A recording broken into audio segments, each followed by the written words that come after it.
Hey, Walking Dead fans and Call of Duty fans, I just thought I'd do a little recap, give my opinion on last night's episode, and maybe, start a little discussion. It's episode 606 entitled Always Accountable. And I was just curious, did we just hear Glenn's voice calling for help over Daryl's walkie-talkie, even though it really didn't sound like him? Or maybe I don't know. Or does the panic plea belong to another lost soul trapped somewhere outside Alexandria? We know that Glenn was in possession of one of the group's talkies before the zombie horde came upon him, but this week's episode also saw the introduction of a group of survivors carrying radios, in addition to 3 people who seem to be trying to get as far away from them as possible. Another lingering question, did the show just introduce the Saviors? That name is well known to fans of the Walking Dead comics, and their arrival would make sense given the recent casting of Jeffrey Dean Morgan as a pivotal comic book character, but the episode went to great lengths to obscure the identities of the mystery men, so it's still up in the air. Whoever they are, it doesn't seem to be as though the group is affiliated with the Wolves given their use of their guns and cars, and their general cleanliness and lack of W markings, of course, at least from what we could tell. The man calling the shots in the small search party we saw this week, Wade, also seemed a little more open to conversation than the Wolves we've encountered so far, and was overheard telling a comrade he only wanted to take this so far. He only wants ass that's willing. I mean, who doesn't want ass that's willing? I mean, come on. That's a position that stands in direct opposition to what a number of wolves have implied in their encounters with the group this season, that they don't have a choice in what they are doing. This week's episode wasn't too concerned with giving us any tidy answers, a hallmark of Season 6 so far and perhaps its greatest shortcoming. Previous seasons have experimented with a structure by splitting up the group and following 1 or 2 characters' narrative threads per week, which, when executed well, can provide some of the most satisfying episodes of the show, like last season's Daryl and Carol Power Hour consumed episode.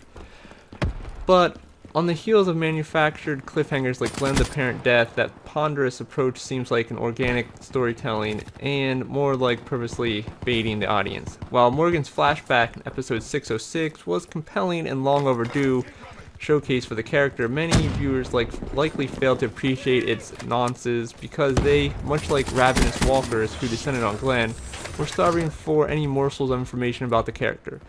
This Lucy with football approach does a disservice to the talented actors, writers, and directors laboring on each thoughtfully crafted episode, because there clearly is a lot of thought being put into every narrative choice this season. And while it's not the job of the producers to cater to the short attention spans of the modern viewer who crave answers because binge watching has trained them to expect instant gratification, there does seem to be a purposely proactive rhythm to the way the season is progressing, especially given the way the show manufactured a lot of the speculation about Glenn's fate by emphasizing its ambiguity on the Talking Dead in the following episode's credits and in subsequent interviews with producers. Had Glenn's apparent death occurred in a vacuum of the episode itself, without Scott Gimple's cryptic Talking Dead comment muddying the water immediately afterwards. It's debatable whether anyone would have questioned the fact that the character appeared to be as dead as Lori, Shane, or Tyrese. So is The Walking Dead just trolling the fans at this point, to borrow internet parlance? While its aspects of Always Accountable may prove to be important down the line, if the episode does indeed mark the introduction of the Saviors, I have no interest in spending time with the 3 traumatized survivors who robbed Daryl, twice I might add, when we were all painfully aware that more pressing matters are occurring elsewhere.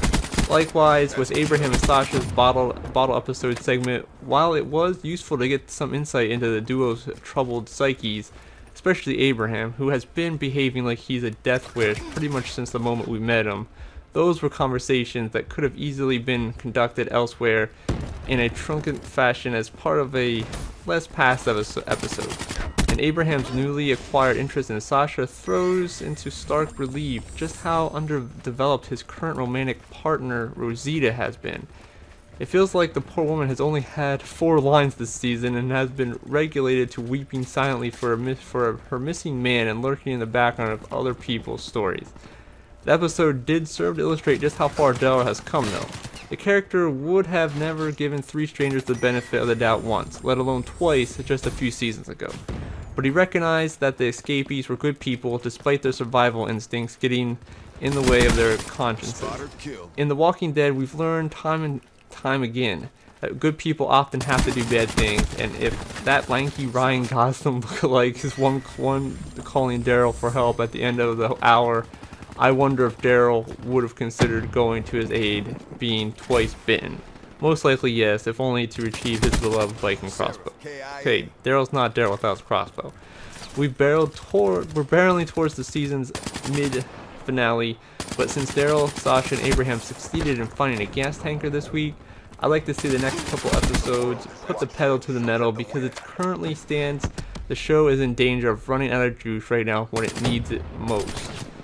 So what do you guys think? What did you guys think of the episode last night?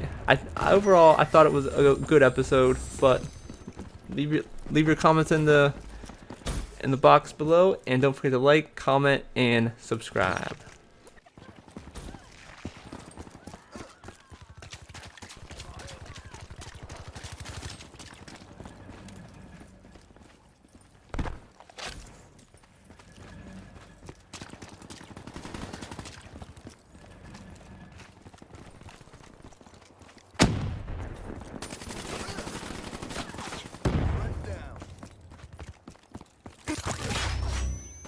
Another win for the Accord.